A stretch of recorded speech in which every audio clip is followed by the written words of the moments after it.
망망대의 한가운데 거대한 배 한 척이 유령처럼 멈춰 섰습니다. 엔진의 굉음은 사라졌고 비상 발전기마저 침묵했습니다. 해적에게 당한 것도 태풍을 만난 것도 아닙니다. 놀랍게도 이 배는 갓 건조되어 바다로 나온 번쩍이는 페인트 냄새도 채 가시지 않은 최신형 LNG 운반선이었습니다. 더 충격적인 건 이 배가 품고 있는 화물입니다. 영하 163도로 압축된 액화 천연가스 LNG가 가득 차 있습니다. 만약 이 상태로 바다 위를 표류하다가 전력 공급이 끊겨 냉각 장치가 멈춘다면, 내부 온도가 올라가 액체가 기체로 변하기 시작한다면 상상만 해도 끔찍한 시나리오입니다.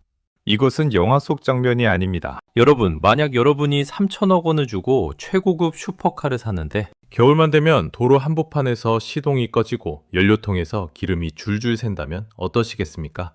지금 카타르가 겪고 있는 악몽이 바로 그렇습니다. 단지 배값을 조금 깎아보려던 그 순간의 욕심, 설마 별일 있겠어? 라고 넘겨짚었던 그 안일한 판단이 카타르 앞바다에서 벌어진 충격적인 사건들이, 도대체 지난 5년 동안 바다 위에서는 무슨 일이 벌어졌던 걸까요? 그리고 이 거대한 머니게임 뒤에 숨겨진 진짜 승자는 과연 누구일까요? 오늘 경제 편의점에서는 23조 원이라는 천문학적인 수업료를 치르고 얻은 교훈과 위기 속에서 다시 피어난 대한민국 조선업의 부활을 아주 낱낱이 그리고 깊이 있게 파헤쳐드리겠습니다. 한 척에 3,500억 원이 훌쩍 넘는 바다 위를 떠다니는 거대한 액화 천연가스 운반선, 바로 LNG선 이야기입니다. 이 LNG선은 겉모습만 배일 뿐 실제로는 바다 위에 떠다니는 거대한 정밀 기계이자 잘못 다루면 폭발물을 싣고 달리는 시한폭탄과도 같습니다. 왜 그럴까요? 숫자를 하나만 기억해 주십시오. 바로 영하 163도입니다. 우리가 쓰는 천연가스는 원래 기체 상태입니다. 이걸 그대로 배에 실어서 운반하려면 부피가 너무 커서 경제성이 전혀 없습니다. 그래서 온도를 영하 163도로 확 낮춰서 액체 상태로 만듭니다. 이렇게 하면 부피가 무려 600분의 1로 줄어듭니다. 축구공 600개를 압축해서 탁구공 하나로 만드는 것과 같은 엄청난 효율의 마법이 일어나는 것이죠. 우리가 흔히 쓰는 부탄가스통 600개를 찌그러뜨려서 작은 생수병 하나에 담는 것과 같습니다. 문제는 이 영하 163도라는 온도가 상상을 초월하는 극저온이라는 점입니다. 지구상에서 가장 춥다는 남극의 최저기온 기록이 영하 89도입니다. 영하 163도는 철판도 유리처럼 깨지고 고무는 망치로 치면 가루가 되어버리는 극한의 환경입니다. LNG선은 바로 이 온도의 액체가스를 뱃속에 품고 적도의 뜨거운 태양 아래를 지나며 40도가 넘는 폭염과 거친 태평양의 파도를 견뎌야 합니다. 안은 영하 163도, 밖은 영상 40도. 이 200도 가까운 온도 차이를 완벽하게 통제하지 못하면 배는 그 즉시 쪼개지거나 폭발합니다. 그래서 LNG선은 조선업계의 반도체라고 불립니다. 새 조각을 대충 용접해서 뚝딱 만드는 게 아니라 0.02mm의 오차도 허용하지 않는 정밀 기술의 결정체이기 때문입니다. 시계를 2020년으로 잠시 돌려보겠습니다. 당시 카타르는 노스필드라는 세계 최대 가스전 확장 프로젝트를 야심차게 진행 중이었습니다. 땅만 파면 가스가 쏟아져 나오는 카타르 입장에서는 이 가스를 전 세계로 실어나를 배가 부족한 게 유일한 고민이었죠. 그래서 역사상 최대 규모인 100척 이상의 선박 발주 계획을 세웁니다. 이른바 카타르 프로젝트의 시작이었습니다. 배 한 척에 3천억 원만 잡아도 100척이면 30조 원이 넘는 조선.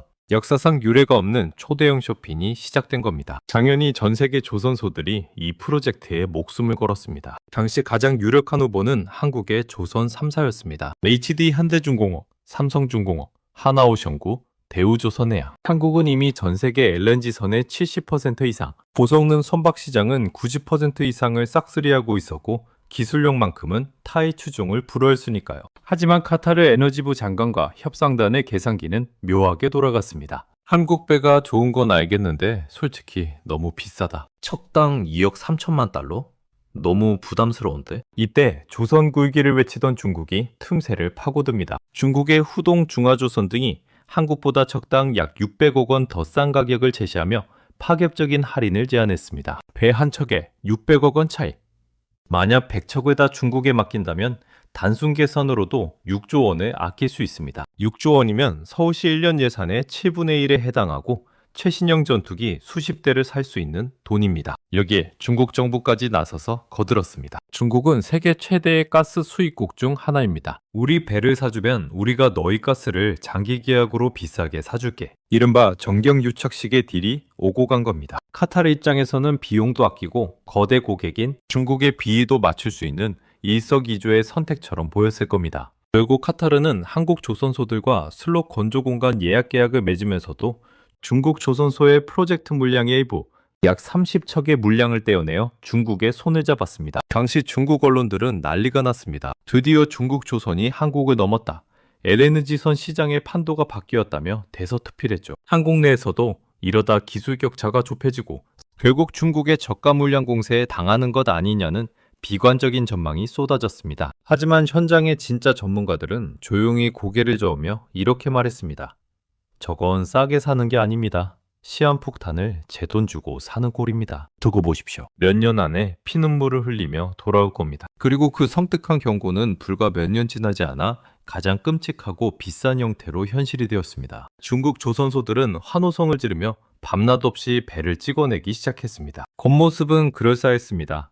페인트도 반짝반짝하고 크기도 웅장했으니까요. 하지만 진짜 문제는 배가 바다로 나갔을 때 그리고 시간이 지나면서 터지기 시작했습니다. 가장 먼저 터진 문제는 선박의 심장, 엔진이었습니다. 배가 거친 바다를 건너려면 엔진이 심장처럼 24시간 365일 일정하게 뛰어야 합니다. 그런데 중국산 LNG 선들이 인도되자마자 운항 중에 시동이 꺼지는 블랙아웃 현상이 속출하기 시작했습니다. 호주 해역을 지나던 글래드스톤 호 사건이 대표적입니다. 중국 후동중화조선이 야심차게 건조해 납품한 이 배는 운항 도중 추진 계통에 심각한 결함이 발생해 망망대해에 멈춰섰습니다. 단순히 배가 멈춘 게 문제가 아니었습니다. 배가 멈추면 전력 공급이 끊기고 탱크 내부의 온도를 유지하는 냉각 시스템에도 과부하가 걸립니다. LNG선의 핵심 기술 중 하나는 가스가 자연스럽게 증발해서 날아가는 것을 막는 기술입니다. 그런데 냉각 장치가 멈추니 탱크 안에 액체 가스가 부글부글 끓어오르며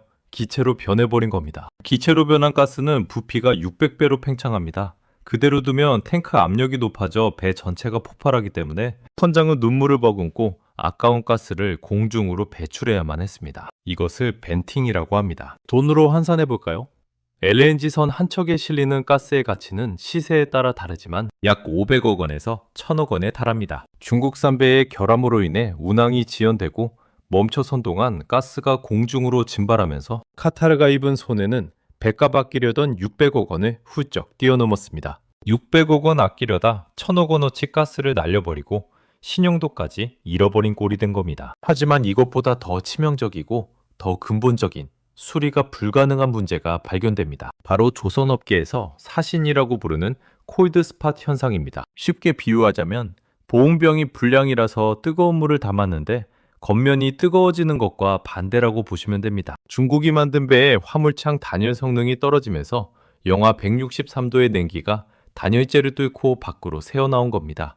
이 냉기가 배의 외벽인 강철에 닿는 순간 강철은 급격한 온도차로 인해 유리 조각처럼 쩍 하고 깨져버립니다. 이것을 전문 용어로 취성 파괴라고 합니다. 선체 외벽에 하얗게 성에가 끼고 얼음이 어는 현상이 발견됐다는 보고가 이어졌습니다. 이것은 부품 하나 교체해서 해결될 문제가 아닙니다. 배를 뜯어서 다시 짓지 않는 이상 해결이 불가능한 말 그대로 선박으로서의 사망 선고나 다름없습니다. 호주를 비롯한 주요 항만 당국은 발칵 뒤집혔습니다. 너무 위험해서 우리 항구에 들어오지 말라는 배로서 받을 수 있는 가장 치욕적인 입항 금지 명령을 내리기도 했습니다.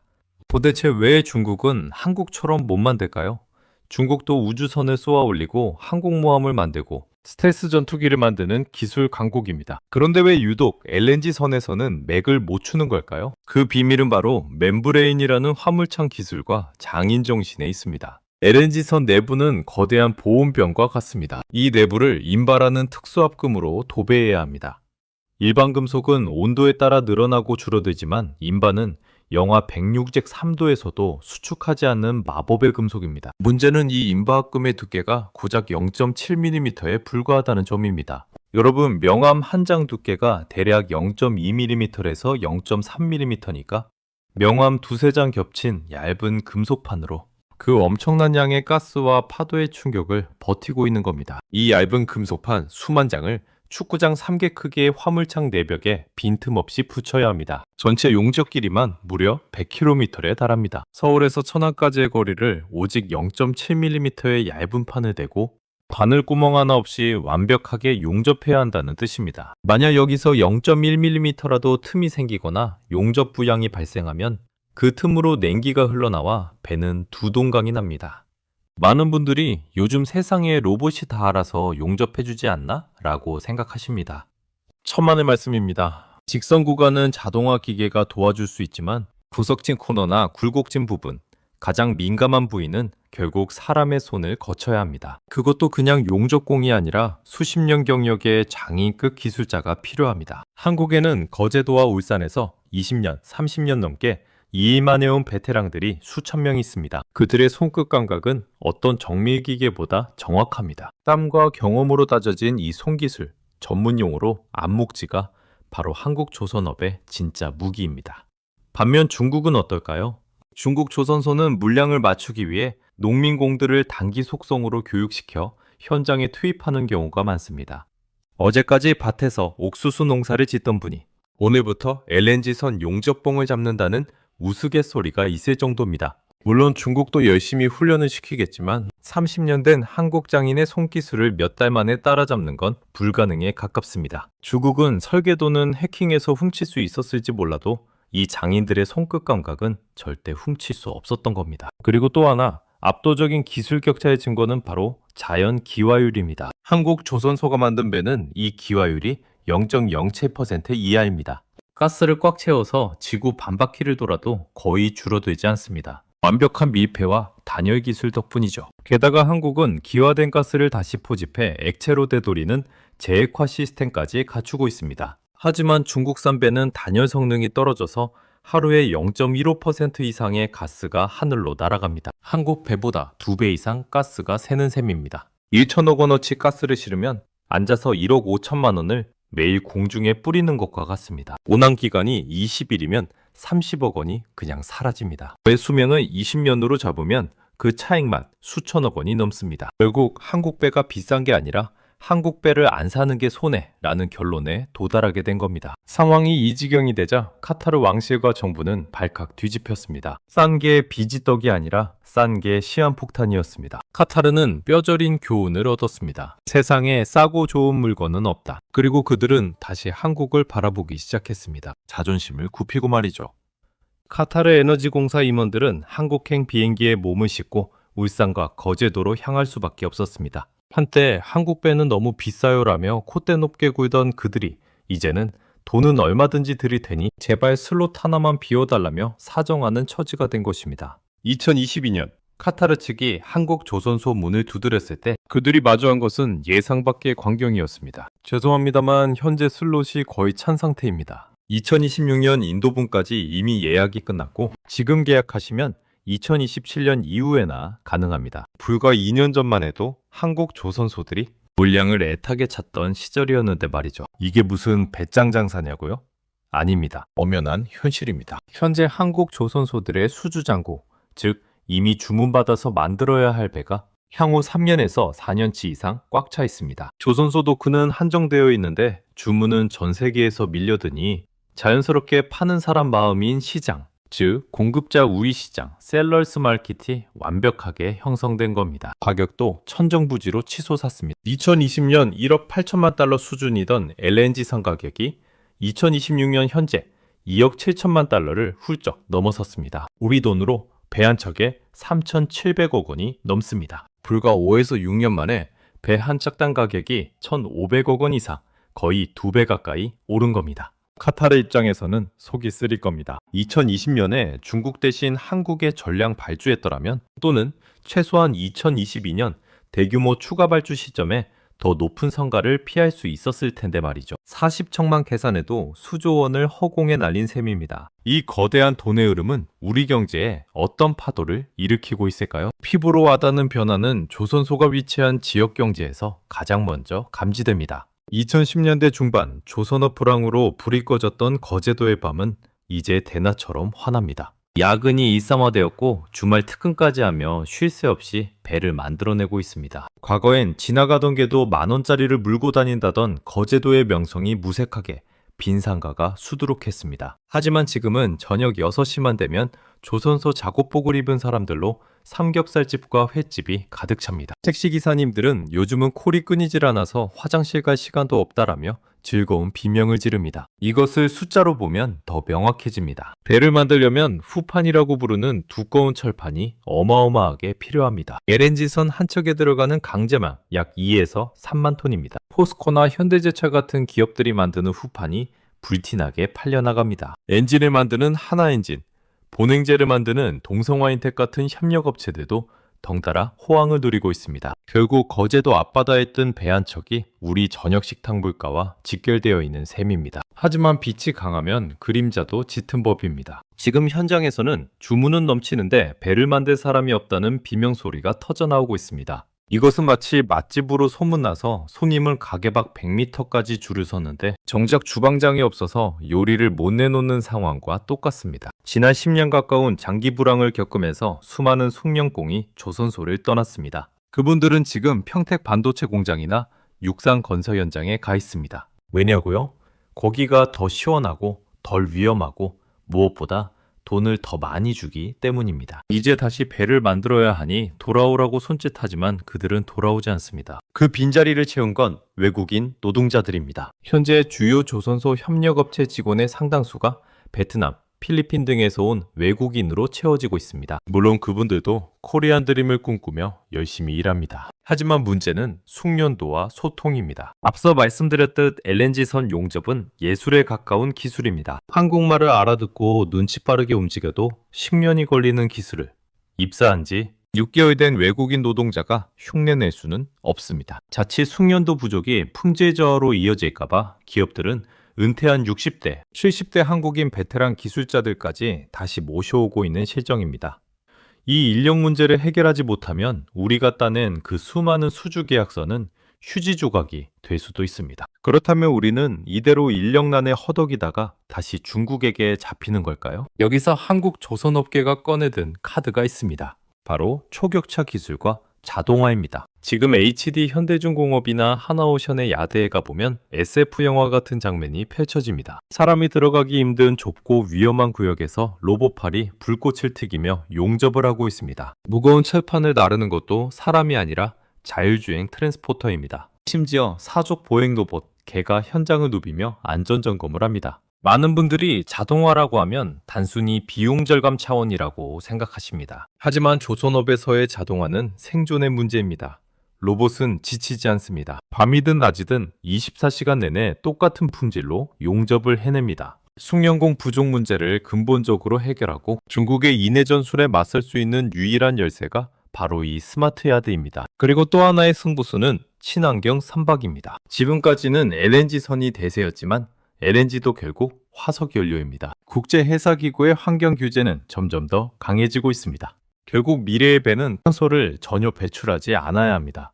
그래서 등장한 것이 암모니아 추진선과 수소 운반선입니다. 암모니아는 태워도 탄소가 나오지 않습니다. 하지만 독성이 강하고 다루기가 매우 까다롭습니다. 이 까다로운 물질을 안전하게 연료로 쓰고 저장하는 기술. 이것이 바로 한국 조선사들이 지금 목숨 걸고 개발 중인 기술입니다. 중국이 이제 겨우 LNG선 멤브레인 용접 흉내를 내고 있을 때 한국은 이미 암모니아 엔진을 돌리고 있는 셈입니다. 기술의 층위 자체를 바꿔버리는 전략이죠. 우리가 스마트폰 시장에서 중국에게 중저가 시장은 내줬지만 폴더블폰 같은 고부가 가치 시장은 꽉 잡고 있는 것과 같은 이치입니다. 이야기를 정리해 보겠습니다. 카타르가 쏘아올린 수십조 원의 재팟, 그리고 중국의 실패가 가져다준 반사이익. 이것은 분명 우리에게 찾아온 천금 같은 기회입니다. 카타르가 치른 23조 원의 수업료는 전 세계에 기술 없는 가성비는 재앙이다 라는 확실한 교훈을 남겼습니다. 덕분에 한국 조선업은 다시 한번 도약할 수 있는